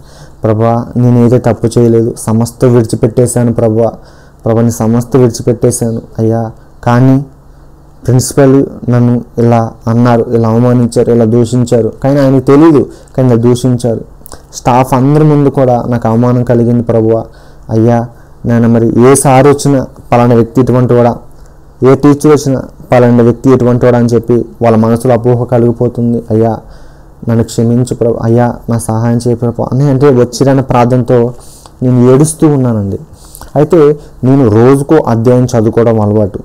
ఆ రోజు మత్తయి సువార్త 5వ అధ్యాయంలో నేను ఉన్నానండి. కానీ నా మనసు మొత్తం ఏడుపు, రెండో ధ్యాస లేదు, ఏడిపే. ఆ రోజు ప్రార్థన కార్డు చేసుకోబుద్ది వల్ల, బైబిల్ కార్డు చదువుకోబుద్ది వల్ల ఏడుస్తుంది. ఏంటి ఆ సార్లందరి ముందు అవమానం కలిగింది, నేను వెళ్తే ఒకవేళ వాళ్ళు వస్తే పలానా వ్యక్తి ఇలా అనుకుంటాడా, పలానా వ్యక్తి ఇటువంటివాడా, పలానా వ్యక్తి అటువంటివాడా అని చెప్పి అనుకుంటాడని చెప్పి చాలా బాధతో నేను అలా పడుకుండిపోయాను. తర్వాత కొంత సమయానికి నేను లేచి లైట్ వేసుకుని ఆ హాస్టల్ రూమ్లోనే నేను చదువుకుంటున్నాను, బైబిల్ తీసి చదువుకుంటాను. మత్తయి సువార్త 5వ అధ్యాయంలో ఉన్నాను. 5వ అధ్యాయంలో ఉన్నప్పటికీ మొదటి అధ్యాయం చదువుతున్నాను, రెండో అధ్యాయం చదువుతున్నాను, మొదటి వచనం, రెండో వచనం, మూడో వచనం చదువుతున్నాను. మత్తయి సువార్త 5వ అధ్యాయం మొదటి వచనం, రెండో వచనం, మూడో వచనం చదువుతున్నాను. నాకు ఆ బాధకి ఆ కన్నీరు బైబిల్ తడిచిపోతుంది అన్నమాట. బైబిల్ తడిచిపోతున్నప్పుడు అలాగే చదువుతున్నప్పుడు మత్తయి సువార్త 5వ అధ్యాయం 11వ వచనం వచ్చేటప్పటికి నా కన్నీళ్ళు ఆగిపోయాయండి. దేనికో తెలుసా? ఒకసారి చూడండి. మత్తయి సువార్త 5వ అధ్యాయం 11వ వచనం వచ్చినప్పటికీ ఇవ్వండి కరెక్ట్గా, నా నిమిత్తము జనులను నిన్ను నిందించి హింసించి నీ మీద అబద్ధ చెడ్డ మాటలల్లా పలికినను మీరు ధన్యులు, సంతోషించి ఆనందించుడి, పరలోకమందు మీకు ఫలము అధికమగును. హల్లెలూయా. ఇదిగో కరెక్ట్ ఇదే బైబిల్ అండి. ఆ రోజు కూడా ఇక్కడ ఇదిగో గ్రీన్ లైన్తో నేను హెడ్డింగ్ చేసుకున్నా, ఇక్కడ డేట్ కార్డు వేసుకున్నాను. 29/12/2018 అండి. 29/12/2018 ఇది జరుపుకోండి. నా నిమిత్తము జనులను నిన్ను నిందించి హింసించి నీ మీద అబద్ధ మాట పలికినను మీరు ధన్యులు అని వచ్చేటప్పటికి కన్నీళ్ళు ఆగిపోయాయండి. నిజంగా దేవుడు ఎలా మాట్లాడతాడా? జీవం గల బైబిల్ అని నిజం అంటారు. నిజంగా అండి. మీరు ఒకసారి గమనించండి. ఈరోజు ఒక అధ్యాయం చదవండి, ఈరోజు మీకు అధ్యాయం ఒకలాగా అర్థం అవుతుంది. మళ్ళీ రేపు అదే అధ్యాయం చదవండి, అది మీకు వేరేలాగా అర్థం అవుతుంది. అంటే ఈ బైబిల్ జీవితాలు మార్చేదండి, జీవితాన్ని కదిలింపచేసేదండి, జీవితాన్ని నడిపించేదండి. ఈ వాక్యం జీవగల వాక్యం అండి. వాక్యమే దేవుడై ఉన్నాడు అని చెప్పారు. జీవం గల వాక్యం అండి. నిజంగా ఆ రోజు ఏ పొజిషన్లో ఉన్నాను మీకు తెలుసు. నా నిమిత్తము జనులను నిందించి హింసించి మీ మీద అబద్ధ మాటల పలికినను మీరు ధన్యులు అని ఉందండి. ఆ దెబ్బకి కన్నీరు ఆగిపోయిందండి. కన్నీరు ఆగిపోయినప్పుడు ఎంపీసీ గ్రూప్లో ఇంచుమించు 120 మంది ఉండేవారండి. తెలుగు మీడియం కానీ ఇంగ్లీష్ మీడియం కానీ ఎంపీసీ గ్రూప్ 120 మంది ఉండేవారు. నాది ఏదో 70వ స్థానమో 80వ స్థానంలో ఉండేవారు. అంతంత మాత్రమే నా చదువు. అయితే ఇలాగా చర్చికి వెళ్ళినప్పుడు యాకోబు 1:3లోనో 5లోనో ఎవరికైనా జ్ఞానం కుదురు ఉండడం వల్ల దేవుని అడగనని చెప్పి కొన్ని విషయాలు నేను అడుగుతూ ఉండగా, ప్రభా జ్ఞానం ఇచ్చే దేవుడు అంట కదా, ప్రభా తెలివినిచ్చే దేవుడు అంట కదా, ప్రభా వివేచన ఆలోచించే దేవుడు అంట కదా, నాకు దయచేయమని చెప్పి అలా ఉన్నానండి. ఎంపీసీ గ్రూపు అప్పటికే నా వాయిదా జరుగుతుందండి. వాయిదాకి వస్తున్నాను. అయితే ఇంటర్మీడియట్ నాకు కంప్లీట్ అయిపోయేటప్పటికండి మొదటి 4 ర్యాంకుల్లో నాదో ర్యాంక్ అండి. అది గొప్పదనం గురించి కాదని ఎంతమంది ముందైతే ప్రిన్సిపల్ నన్ను అవమానించారో, ఎంతమంది ముందైతే ప్రిన్సిపల్ నన్ను దూషించారో, ఎంతమంది ముందైతే ప్రిన్సిపల్ నన్ను హేళన చేశారు, అదే స్టాఫ్ అందరి ముందు ప్రిన్సిపల్ నన్ను కేకేసి అందరి చేత ఆ ప్రిన్సిపల్ గారు క్లాప్స్ కొట్టించారని. అది గొప్పతనం గురించి కానీ ఏ కృష్ణా డిస్ట్రిక్ట్లో అయితే is the one of the criminal అని పడిందో అదే కృష్ణా డిస్ట్రిక్ట్లో అదే ఫస్ట్ ఎడిషన్లో ఈజ్ ద బెస్ట్ స్టూడెంట్ అని చెప్పి పేపర్లో నా ఫోటో వేయించారని చెప్పాను. నేను ఎక్కడైతే అవమానపడ్డానో, ఎక్కడైతే నిందించబడ్డానో దేవుడు ఒకేసారి నన్ను లేవనెత్తాడని చెప్పి. అంటే ఆయన కార్యాలు అసలు వివరించలేవండి. ఆయన్ని వెంబడించినప్పుడు, ఆయన చిత్తానుసారంగా మనం జీవించినప్పుడు, ఆయనకు మనం లోబడి జీవించినప్పుడు ఆయన కార్యాలు ఒక్కొక్కటి మనం చూస్తే అసలు మనం ఇది జరిగింది ఎప్పుడండి? ఇంటర్మీడియట్ ఫస్ట్ ఇయర్లో జరిగింది. ఇది చివరి కార్యం ఎప్పుడు జరిగిందండి? ఇంటర్మీడియట్ సెకండ్లో అంటే 2 సంవత్సరాలు పట్టింది. మనం ఏదైనా ప్రార్థన చేస్తున్నప్పుడు నా ప్రార్థన జవాబు వినట్లేదు, నా ప్రార్థన జవాబు రావట్లేదు అని అనుకుంటామండి. అది చాలా తప్పండి. మనం ప్రార్థన చేసి ఆయనకు విడిచిపెడితే ఆయన తగిన సమయం అంటూ ఆయన మనకి జవాబిస్తాడని చెప్పి. అది ఇవాళ అవ్వచ్చు, రేపు అవ్వచ్చు, ఎల్లుండి అవ్వచ్చు, సంవత్సరం అవ్వచ్చు, 2 సంవత్సరాలు అవ్వచ్చు. కానీ తప్పకోకుండా నీ విధేయతతో, నీ విశ్వాసంతో ప్రార్థన చేయి, ఆయన తగిన సమయం అంటూ నీకు జవాబిస్తాడండి. అది నేను ఖచ్చితంగా చెప్పగలుగుతున్నాను. నీ ప్రార్థన చేస్తున్నాను, నాకు జవాబు రావట్లేదు, నీ ప్రార్థన చేస్తాను, నేను అది అడిగాను, నాకు రేపు ఇది చేయమన్నాను, ఎల్లుండి అది చేయమన్నాను, లేకపోతే మనం కొన్ని పెట్టుకుంటాం, ఒక వారం రూపే దేవుడు నాకు కార్యం చేయమని అడుగుతాం కదా. అది మన ప్రణాళిక వేరేలాగా ఉండొచ్చు, కానీ దేవుని ప్రణాళిక, దేవుని మనకి ఏం ఇవ్వాలో, దేవుని ఏ టైం ఇవ్వాలో ఆయనకు సమస్తం అని తెలుసండి. ఆయన సమస్తం సాధ్యం ఆయనకి. అలా ఉన్నప్పుడు నా జీవితంలో ఇలా చాలా నడిపింపు నా జీవితంలో జరిగిందండి, దేవుని నడిపింపులో. దాంట్లో ఒక 2 విషయాలు చెప్తాను. ఇదేంటంటే నేను వాయిదాకి వస్తున్నాను అండి. అయితే నేను పనికి వెళ్తాను, కూలి పనులకి, రోజులు పట్టుబడి చేప పట్టుబడికి వెళ్తాను. ఆ డబ్బులు వస్తే ఏదో బుక్స్ కను, ఏదో పాకెట్ మనీ కను వస్తాయని చెప్పి పనికి వెళ్తూ ఉంటాను. అయితే 4:30 సమయంలో వేరే ఊరు నుంచి వ్యాన్ వస్తుంది. ఆ వ్యాన్కి వేరే ఊరు వెళ్ళి మేము తిరిగి మీరు రావాలి. వచ్చినప్పుడు ఒక రోజున మా తల్లిదండ్రులు కొండండి మహారాష్ట్రలో ఉంటారని చెప్పాను కదా, నేను మా అమ్మమ్మ గారి ఇంటికాడ నేను ఉండేవాడిని. నేను హాస్టల్ నుంచి రాగానే మరి ఆ సెలవులకు రాగానే మరి పనికి వెళ్ళాలని చెప్పి దానికో డబ్బులు వస్తాయని చెప్పి తెల్లారే 4:30కి లేచామండి. బుట్ట గోడ పక్కన పెట్టింది, క్యారేజ్ బట్టలు పెట్టి గోడ పక్కన పెట్టినప్పుడు ఆ బుట్ట తీసుకోవడానికి నేను చేపట్టినప్పుడు ఆ గోడ నుంచి బల్లి చేతి మీద పడిందండి. బల్లి చేతి మీద పడగానే మా మామగారు చూశారు, నేను ఉలిక్కిపడ్డాను. నేను కొన్ని చదివాను, బల్లి ఇక్కడ పడితే ఏదైద్దంట, బల్లి ఇక్కడ పడితే ఏదైద్దంట, బల్లి నెత్తి మీద పడితే స్మాష్ టప్ చచ్చిపోతారంట అని చెప్పి కొన్ని చదువుకుంటూ వస్తే నేను అమ్మో మా మామగారు చూశారు. మా మామగారు హైందూరాలు కదా, నేను చెప్పాను కదా, నిష్ఠతో గరిష్ఠతో నేను పూజలు చేసుకుంటూ వచ్చాను, అన్ని మూఢనమ్మకాలన్నీ నేను నమ్ముతూ ఉండేవాను. ఇలా జరిగినప్పుడు నాకు అపోహ కలిగి వచ్చింది, అమ్మో బల్లి పడింది, ఏదో అయిద్దో అని చెప్పి నేను అనుకున్నాను. ఇలా అనుకుని మా మామ కూడా నాన్న ఈరోజు పనికెళ్ళమోకు, ఏదో అయిపోద్ది పనికెళ్ళమోకు అని అంది. అయితే నేను అనుకున్నాను, జీవము గల దేవుడు నాతో ఉన్నాడు కదా, ఈ భూమిని ఆకాశాన్ని సృష్టించిన సమస్తమైన దేవుడు నాతో ఉన్నాడు కదా, ఒకరిగానైనా ఆయన రక్షించగల సమర్థుడు, ఆయనకు సాటి ఏం లేదు అని చెప్పి నేను క్యారేజ్ పెట్టుకుని దిగుతూ ఉన్నప్పుడు మా మామగారు ఆగరు అని అంటుంది. నేను ఆడుకోకుండా ఆ క్యారేజ్ పెట్టుకుని మెట్లు దిక్కుండా వచ్చి వ్యాన్ వచ్చింది, వ్యాన్లో ఎక్కాను. నేను మధ్యలో చుట్టూరు అప్పటికి నిండిపోయారండి, నేను మధ్యలో కూర్చున్నాను. చుట్టూరు జనం, వెనకాల గూడి వ్యాన్ అంటారు కదా, చుట్టూ కూర్చున్నప్పుడు వ్యాన్లో సినిమా పాటలు పెట్టారండి. సినిమా పాటలు పెట్టినప్పుడు అందరు హ్యాపీగా సంతోషంగా సినిమా పాటలు పాడుకున్నప్పుడు నేను ఇయర్ ఫోన్స్ పెట్టుకుని మధ్యలో ఇలా కూర్చుని దేవుడి పాటలు వింటానండి. ఇలా విన్నప్పుడు ఏలూరుకి కైకులూరుకి మధ్యలో బార్డర్లో కొంచెం రోడ్డుకి అటు ఇటు కొల్లేరు ఉంటుందండి. అది అప్పుడు కొల్లేరు అంతా ఎండిపోయింది, నీళ్ళేం లేవు. కొంత దూరం వెళ్ళిన తర్వాత వ్యాను పెద్ద సౌండ్ వచ్చిందండి. పెద్ద సౌండ్ రాగానే అది ఎలా జరిగిందంటే ఒక గ్యాదెని ఢీకొట్టింది. గ్యాదెని ఢీకొట్టిన తర్వాత ఆ వ్యాన్ పైకి ఇలా లెఫ్ట్ సైడ్ తిరిగింది. ఆ రోడ్డుకి కొల్లేరుకి ఇంచుమించు 5 feet డౌన్లో ఉంటుందండి. ఉన్నప్పుడు అక్కడ 3 place కరెంటు స్తంభాలు, ఏలూరు నుంచి కైకులూరుకి 3 place కరెంటు స్తంభాలు వేస్తారు, కింద స్తంభాలు. ఆ కరెంటుకి టచ్ అయినా మొత్తం అందరూ మాడి మస్ అయిపోయే వాళ్ళం. ఒకవేళ ఆ వ్యాన్ అలాగ లెగిసి కింద పడి ఆ వ్యాన్ అటు పడలేదండి, ఇలా ఇలా ఇలా ఇలా ఇలా ఇలా అలా ఆగిపోయింది. ఎలా పడిందో అలా ఆగిపోయిందండి వ్యాను. అటు పడలేదు ఇటు పడలేదు, అటు పడినా ఇటు పడినా జనాలు ఏమైపోయారు ఏంటో అసలు మనం ఊహించుకోలేం. అయితే అందరూ చెయ్యి పట్టుకొని కాలు పట్టుకొని అమ్మో అమ్మో అమ్మో అమ్మో అమ్మో అని ఏడుస్తూ ఒకరు దిగుతున్నారు. అప్పుడు అలాగా కొంచెం వెలుతురు వచ్చింది, అంటే తెల్లారినప్పుడు ఆ వ్యాన్లోంచి ఒక స్వరం వినిపించిందండి. ఆ స్వరం ఏంటో తెలుసా? ఒక అన్నిరాలు, ఎవరైతే ఆ దసరాకి పూనకాలు దిగుతారో, ఎవరైతే దసరాకి కర్పూరం వెలిగించుకునే వాళ్ళలో తిప్పుతారో, ఎవరైతే భజన చేస్తారో, ఎవరైతే పాటలు పాడతారో ఆవిడే పెద్ద స్వరంతో ఏ దేవుడు రక్షించాడు, ఈ వ్యాన్లో ఎవరు ఉన్నారు, ఏ దేవుడు రక్షించాడని చెప్పి గట్టిగా అరిచేటప్పటికి నాకు షవరింగ్ వచ్చేసింది. ఎందుకంటే తెలుసా, ఆ దేవుడు యేసుక్రీస్తు ప్రభువే.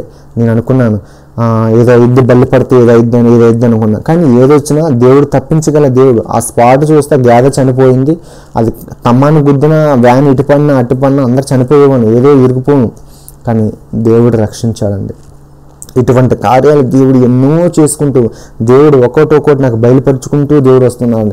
ఇప్పుడు మా అమ్మాయిని నెల పిల్లలు వస్తే వెనక్కి వచ్చేయాలి, ఆ రోడ్డు మీద నిమ్మకాయలు కనపడితే తొక్కకూడదు, రోడ్డు మీద మిరపకాయలు కనపడితే తొక్కకూడదు అని చెప్పేది. నేను ఆ రోజు నుంచి ఈ రోజు అక్కడ రోడ్డు మీద వెళ్ళినప్పుడు ఏదైనా నిమ్మకాయ కనపడితే నేను అది తొక్కకుండా వెళ్ళిపోతే మళ్ళీ వెనక్కి తిరిగొచ్చి అది తొక్కుకుంటూ వెళ్ళిపోనండి. అంటే దేవుడు అంత విశ్వాసం నాలో ఉంచారు.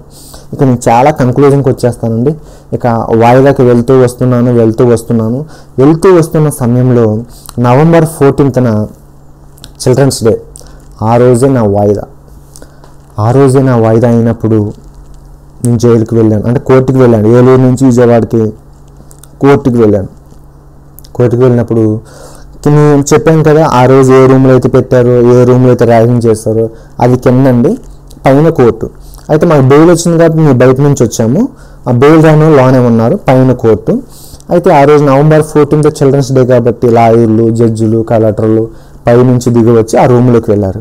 మేము బెయిల్ ఇచ్చారు కాబట్టి మా లాంటి వాళ్ళు బయట ఉన్నాము, మీరు కూడా లోనకి రండి, లోనకి తీసుకువెళ్ళిన తర్వాత జడ్జిలు, లాయర్లు అందరూ మాట్లాడిన తర్వాత అక్కడ ఏంటంటే నెలకోసారి, 2 నెలలకోసారి, లేకపోతే ఇంచుమించు 3 నెలలకోసారి ఆ పరిధిని బట్టి జడ్జిలు మారుతూ ఉంటారన్నమాట. అలాగే నా కేసు ఉన్నప్పుడు జడ్జి ఒకరు, ఇప్పుడు జడ్జి వేరన్నమాట. వీరు వేరే ఉన్నప్పుడు అందరు రమ్మన్నారు, లోనికి వెళ్ళాను. అందరు మాట్లాడిన తర్వాత నేనే మాట్లాడటం కాదు, మీలో కూడా ఎవరైనా వచ్చి మాట్లాడని చెప్పి అక్కడ జడ్జి అన్నప్పుడు నాకు సండే స్కూల్ అలవాటు, పాటలు పాడే అలవాటు, స్టేజ్ ఫియర్ అనేది లేదండి. ఒక 10 నిమిషాలు అక్కడ మాట్లాడేటప్పటికి, స్టూడెంట్స్ గురించి 10 నిమిషాలు మాట్లాడేటప్పటికి, బాబు ఎంత ఇదిగా మాట్లాడుతున్నావు, ఇంత ఇదిగా జ్ఞానంతో ఉన్నావు, ఎందుకని ఇక్కడికి రావాల్సి వచ్చింది బాబు అని చెప్తే, ఇది పరిస్థితి అని చెప్తే అక్కడ జడ్జి గారు ఏమన్నారో తెలుసా? జడ్జి గారు లేచి వచ్చి సెకండ్ ఇచ్చుకుని, ఎంత ఇదిగా మాట్లాడుతున్నావు, ఇంత ఇదిగా నువ్వు చేస్తున్నావు, ఏంటి బాబు నీ పరిస్థితి అండి? ఏమండి ఇది నా పరిస్థితి అని చెప్పగానే, సరేలే నీ కేసు నేను చూసుకుంటాలే అని చెప్పినప్పుడు ఇంకా నాకు తిరిగే లేదు. ఏదైనా సరే శిక్ష వేయాలన్నా, కేసు కొట్టేయాలన్నా సమస్తం జడ్జిలోనే ఉంటుంది కదా, ఇక నా కేసు కొట్టేస్తుంది అని చెప్పి చాలా ఆనందంతో అలాగే ఇంటికి వచ్చానండి. ఇంటికి వచ్చిన తర్వాత చాలా సంతోషపడ్డాను, చాలా ఆనందపడ్డాను. మా సంఘస్థులు ప్రార్థన చేస్తున్నారు, పాస్టర్ గారు ప్రార్థన చేస్తున్నారు, అందరికీ నా గురించి చెప్తున్నా. చాలామంది పాస్టర్ గారు కానీ, సంఘస్థులు కానీ ఏదైనా సరే ఒకవేళ శిక్ష పడిందనుకో జైల్లో సువార్త చెప్పే అవకాశం నీకు ఉంటుంది. ఒకవేళ కేసు కొట్టేశారనుకో ఫ్రీడంగా లోకం మొత్తం తిరిగి నువ్వు సువార్త చెప్పుకో అని చెప్పి అన్నారు. నేను ఏదైతే చిన్నపిల్లని కాబట్టి ఒక పక్కన అమ్మో మళ్ళీ జైలు పరిస్థితి ఇలా ఉంటుంది, అలా ఉంటుంది, ర్యాగింగ్లు ఉంటాయి అమ్మో అని చెప్పి ఒక పక్కన అపోహ, మరో పక్క కేసు జడ్జే చెప్పింది కదా, జడ్జే మంచి మాట చెప్పింది కదా, కేసు కొట్టేస్తుందని చెప్పి ధైర్యంగా ఉన్నానండి. ఆ రోజున మరి పల్లెటూరులో ఒక గొడవ వస్తే 1కి 4 అలా జరిగిద్ది కండి. అలా జరిగినప్పుడు, గొడవ అయినప్పుడు మా తల్లిదండ్రులు ఏం తిట్టాలో తెలియక, మీ కొడుకు ఇలా నాశనం అయిపోతాడే, మీ కొడుకు ఇలా శిక్ష పడద్దే, మీ కొడుకు ఇంకా పైకి రాడే, మీ కుటుంబమే చండాలమైన కుటుంబమే అని చెప్పి అలా అపోహలు తిడుతూ అలాగ చాలా గొడవైందండి. ఊర్లోనే చాలా గొడవైనప్పుడు నేను చెప్పాను కదా, చాలా అపోహలు ఉన్నాయి నాకు. అయితే పలానా నోరు మంచిది కాదు, పలానా నోరు వెళ్ళి తిడితే నిజం అయిపోద్దంట, పలానా నోరు ఎలాగంటే అమ్మో ఇక నిజంగా జరిగిపోద్దంట, ఆ దరిద్రపు నోరు, అది మాట్లాడిపోయిన బాను అని కొంతమంది అనుకుంటారు. అలా ఉన్నప్పుడు నేను వెళ్ళి, అప్పుడు మాది వంటగది అండి, ఫ్యాన్ ఉండదు, చిన్న దడిల్లు. ఆ వంటగది గ్యాస్ పై మీద బల్ల మీద పెట్టుకుని, ప్రభువా రేపు జడ్జిమెంటు నువ్వు సహాయం చేయి, ఇలా మాట్లాడారు, ఊరందరి మధ్యలో ఇలా మాట్లాడారు, చాలామంది కూడా నాకు శిక్ష పడుద్ది అని అనుకుంటున్నారు. అప్పుడు నాకు మైనారిటీ తీరిపోయిందండి. ఇంచుమించు 5 సంవత్సరాల వరకు ఇలా వాయిదాకి వెళ్తూనే ఉన్నాను అనమాట. వస్తున్నాను అనమాట. అలాగే అప్పుడు నేను బీటెక్ ఫస్ట్ ఇయర్ చదువుతున్నప్పుడు ఇలాగే ప్రభువా నువ్వు సహాయం చేయి నాయనా, ఒకవేళ శిక్ష పడిందనుకో అక్కడ నేను ఉండలేను, ఏదైనా నీ చేతనే అక్కడ ఉండలేను, ఆ పరిస్థితి నాకు తెలుసు, కేసు కొట్టే ప్రభా, ఏ రీతిగా నేను సేవ చేసుకుంటాను ప్రభా అని చెప్పి ఒక తీర్మానం నేను తీసుకున్నాను. చాలామంది మహా ఉంటే ఒక 4 సంవత్సరాలు, ఒక 5 సంవత్సరాలు, ఎక్కువ కాలం లేదు, చిన్నపిల్లడు కాబట్టి, నువ్వు చదువుకుంటున్నావు కాబట్టి ఒక 4-5 సంవత్సరాలు శిక్ష పడద్దేమో అని చెప్పి కొంతమంది పోలీస్ నోటంట కూడా నేను ఇలా విన్నాను. అది వాళ్ళ అనుకూలంగా వాళ్ళు ఆ కేసు రాసుకున్నారు అన్నమాట, దాని మీద ఎఫ్ఐఆర్ ఫైల్ మీద. ఇలా జరిగినప్పుడు ఇక ఆ రోజు నైటు నిర్గమకాండం 34వ అధ్యాయంలో ఉన్నానండి. అప్పుడు నిర్గమకాండం 34వ అధ్యాయంలో నేను ఉన్నాను. అది చదవాలి, తెల్లారితే నా జడ్జిమెంట్ ఉన్నప్పుడు అప్పుడు ఏంటంటే ఊరందరం ముందు ఊళ్ళో నేను అవమానించబడ్డం, నా మీద నిందేయడం, నా గురించి తిట్టడం ఇలా జరిగిందన్నమాట. ఇలా జరిగినప్పుడు అప్పుడు నిర్గమకాండం 34వ అధ్యాయం చదువుకుంటుండగానే నాకు ఏడుపు ఆగట్లేదు. ఏమైద్దో నా పరిస్థితి అని చెప్పి ఒక పక్కన ఫ్యాన్ లేదు, పైనుంచి చెమటలు, మళ్ళీ ఈ కన్నీరుకి మొత్తం తడిచిపోయి ఉన్నానన్నమాట. నిర్గమకాండం 34వ అధ్యాయం చదువుకుంటూ వచ్చేటప్పటికి 10వ వచనం వచ్చేటప్పటికి మళ్ళీ నాకు కన్నీరు ఆగిపోయిందండి. ఇదిగో గ్రీనింగ్తో నేను చేసుకున్నాను. దేవుడు మాట్లాడనే విషయం, దేవుడు జీవం గల దేవుడు మాట్లాడతాడన్న విషయం నాకు పూర్తిగా విశ్వసిస్తున్నానండి. చూడండి, భూమి మీద ఎక్కడ నిర్గమకాండం 34వ అధ్యాయం 10వ వచనం. ఇదిగో నేను ఒక నిబంధన చేయుచున్నాను, భూమి మీద ఎక్కడైనాను ఏ జనములోనైనాను చేయబడిన అద్భుతములు నీ ప్రజలందరి ఎదుట నేను చేసేదను. నీవు ఏ ప్రజల నడుమునున్నావో ఆ ప్రజలందరూ యెహోవా కార్యము చూచెదరు. నేను నీ ఎడల చేయబోయినది భయంకరమైనది. నువ్వు ఏ ప్రజల నడుమునున్నావో ఆ ప్రజలందరూ యెహోవా కార్యము చూచెదరు. నువ్వు ఏ ప్రజల నడుమునున్నావో, ఏ ప్రజలు నిన్ను దూషించారో, ఏ ప్రజలు నిన్ను హేళన చూశారో ఆ ప్రజలందరూ యెహోవా కార్యము చూచెదరు అని చెప్పి దేవుడు మాట్లాడగానే ఒక పక్క జడ్జి మనసులోనే మంచి స్థానం కలిగింది, ఒక పక్క స్పష్టంగా దేవుడు నాతో మాట్లాడారు. ఏ ప్రజల నడుమునున్నావో ఆ ప్రజలందరూ యెహోవా కార్యము చూచెదరు. నేను నీ ఎడల చేయబోయేది భయంకరమైనది అని అన్నప్పటికీ చాలా సంతోషం వచ్చింది. ఇక తెల్లారి బ్యాగ్ తగిలించుకున్నాను, బ్యాగ్లో బైబిల్ పెట్టుకున్నాను. ఇక నేను వెళ్ళాను. ఇంకా వెళ్ళినప్పుడు దీనికన్నా కొంతమంది విషయం ఏంటంటే, ఇక్కడ ఒక జడ్జి గారు, ఒక లాయర్ మాట్లాడుకున్నాం కదా, ఆ లాయరు కొంతకాలం వాదించిన తర్వాత డబ్బులు ఇవ్వలేక మరోసారి నా కేసు ఏదో రీతిగా ఏమైద్దో అనుకుని నేను వాదించను, నీ కేసు నేను డీల్ చేయను, నేను వెళ్ళిపోతానని చెప్పి ఆ లాయర్ తప్పుకున్నాడండి. అప్పుడు మా తాతగారు పక్కన ఉన్నారు, వేరే వాళ్ళు కాలు పట్టుకుని, బాబు మా మనవాడిని రక్షించండి, మాకేం తెలియదు, కోర్టు అంటే ఏం తెలియదు, కొంచెం వాదించిందంటే అక్కడ ఒక లాయర్ మనసు కరిగి నా దగ్గరికి వచ్చి సరే నీ కేసుని వాదిస్తానని చెప్పి ఒప్పుకున్నారు. అంటే ఆల్రెడీ ఒక లాయర్ తప్పుకున్నారు. చాలామంది లాయర్లు మారిపోయారు. చివరికి అప్పారావు గారు, ఆయన పేరు అప్పారావు గారు, నేను వాదిస్తానని చెప్పానన్నారు. అని అన్నప్పుడు లాస్ట్లో జడ్జిమెంట్ నీ బ్యాగ్ తెలియించుకొని హ్యాపీగా నేను వెళ్ళాను. చెప్పాను కదా, కింద వాళ్ళందరూ ఉంటారు, పైన కోర్టు అని. నేను ఇలా మెట్లెక్కి ఇలా వెళ్ళి ఇలా చూసేటప్పటికి అక్కడ జడ్జిలు, లాయర్లు, ఆ టైపర్లు అందరూ ఉంటారన్నమాట. వెళ్ళిన తర్వాత వెళ్ళాము, వాయిదాలు వేసిన వాళ్ళు వాయిదాలు వేసేస్తారు. జడ్జిమెంట్లో లాస్ట్ జరిగింది అన్నమాట. నేను ఇలా వెళ్ళి ఈ తలుపు నుంచి చూసేటప్పటికి జడ్జి గారు మారిపోయారండి. ఏంటి, పైకి వెళ్ళి దేవుడి పాటలు పాడుకుంటూనే అలా పైకి వెళ్ళి ఇలా చూసేటప్పటికి జడ్జి గారు మారిపోయారు. అయ్యో, జడ్జి మనసులోనే మంచి స్థానం కలిగింది, జడ్జి నా కేసు చూసుకుంటానుంది, జడ్జి మారిపోయారు.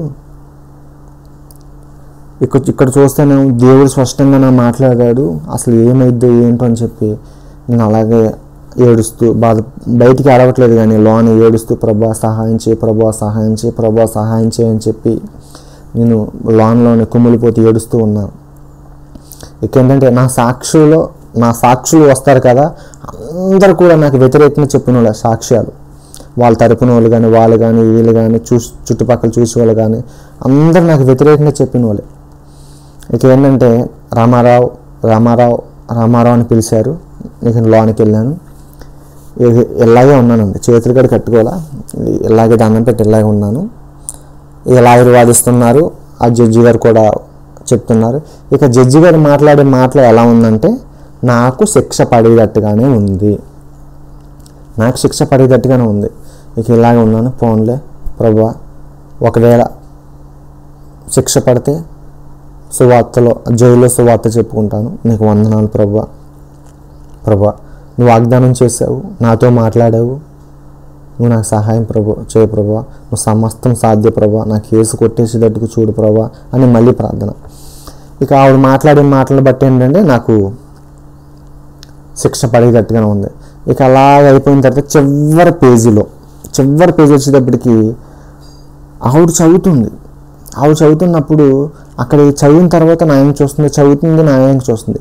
అక్కడ ఏం రాసిందంటే వెళ్ళిపోయిన జడ్జి నా గురించి కొన్ని మాటలు, మంచి మాటలు అక్కడ రాసి వెళ్ళిపోయింది. ఇక ఆవిడ నన్ను చూసి, బాబు నువ్వు చదువుకుంటున్నావా అని అంది. అవునండి అన్న. అవునన్నప్పుడు సరే బాబు నీ కేసు కొట్టేస్తున్నావా, ఒక్క 10,000 రూపాయలు కట్టి నువ్వు వెళ్ళిపో, నీ కేసు కొట్టేస్తున్నాను, మరలా 1 సంవత్సరం వరకు చూస్తాను, మరలా ఏదైనా తప్పు చేస్తే నేను సబ్జెక్ట్లో పడేస్తానని చెప్పగానే మీరు నమ్మనండి అక్కడే బయటకు వచ్చేసి మోకాలు వేసి ప్రభువా నీకు వందనాలు అని దేవుణ్ణి కన్నీటితో ప్రార్థన చేసుకున్నప్పుడు లాయర్లు అందరూ చూసి ఏదో ఎంతగా నన్ను చూస్తున్నారు. కానీ సిగ్గు ఏమీ లేదండి. ఎందుకంటే గొప్ప దేవుడు నన్ను రక్షించుకున్నాడు. ప్రభువా నీ సేవ చేస్తానని చెప్పి మళ్ళీ టెర్రస్ పైకి వెళ్ళి పాస్టర్ గారికి, యవనస్తులకి, మా సంఘస్థులకి, మా తల్లిదండ్రులకి అందరికీ నా కేసు కొట్టేశారు ఆనందంతో నేను ఉన్నానండి.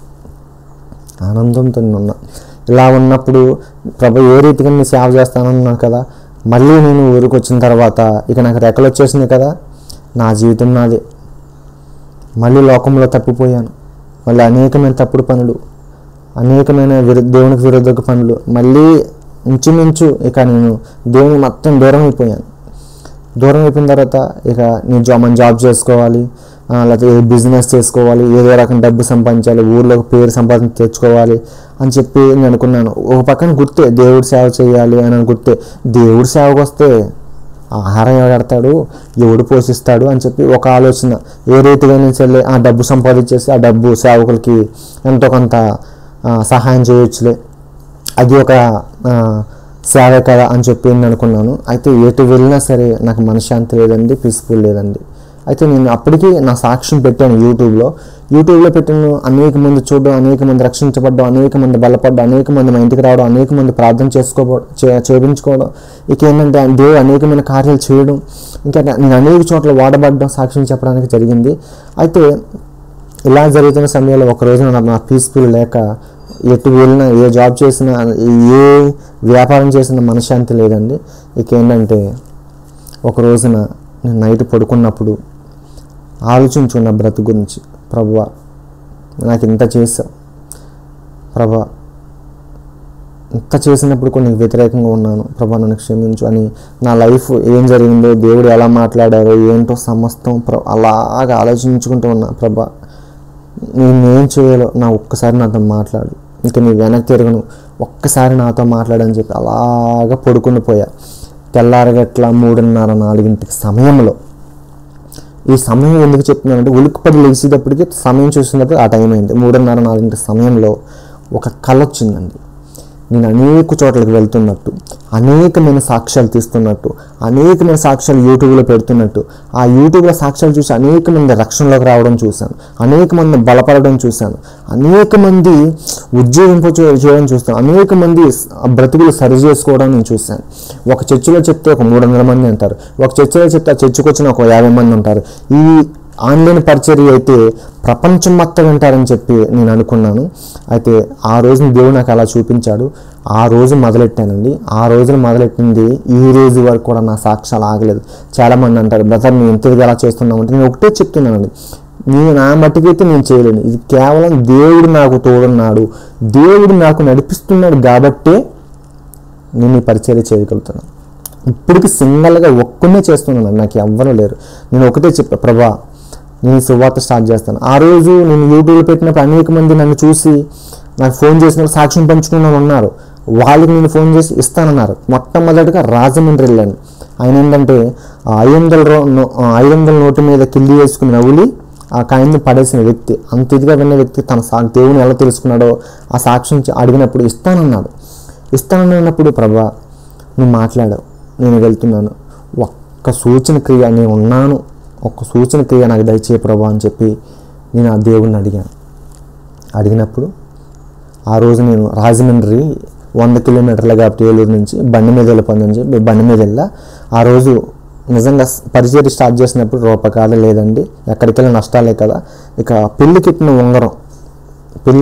ఉంగరం అది తాకట్టు పెట్టి ఆ డబ్బులు తీసుకుని ఒక రాజమండ్రి ఎక్కడే కాబట్టి ఒక 500 రూపాయలు జేబులో పెట్టుకుని నేను వెళ్ళాను.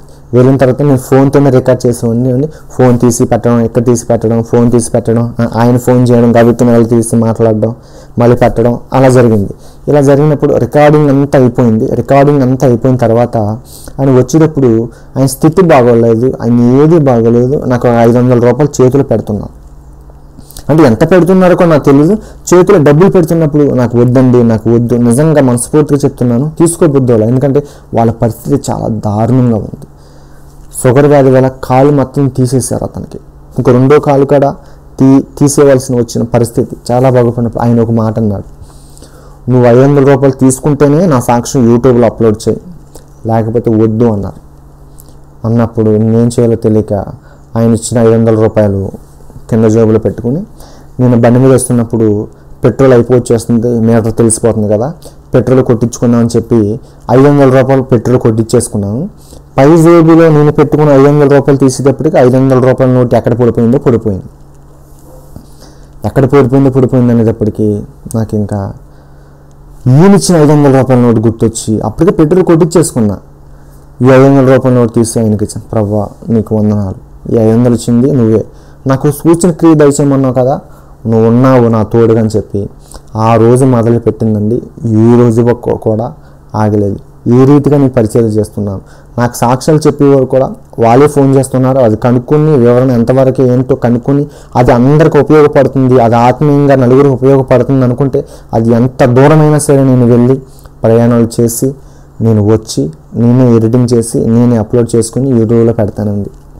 నేను ఒక్కడిని కూడా మొట్టమొదటిగా నేను ప్రయాణాలు చేసినప్పుడు డబ్బులు తక్కువ ఉండడంతో జనరల్ ట్రైన్కి వెళ్ళేవాడిని. జనరల్ ట్రైన్కి వెళ్ళినప్పుడు ఈ చేతిలో స్టాండ్, ఈ చేతిలో బ్యాగ్, ట్రైన్ ఎక్కడానికి కూడా పరిస్థితి లేదు.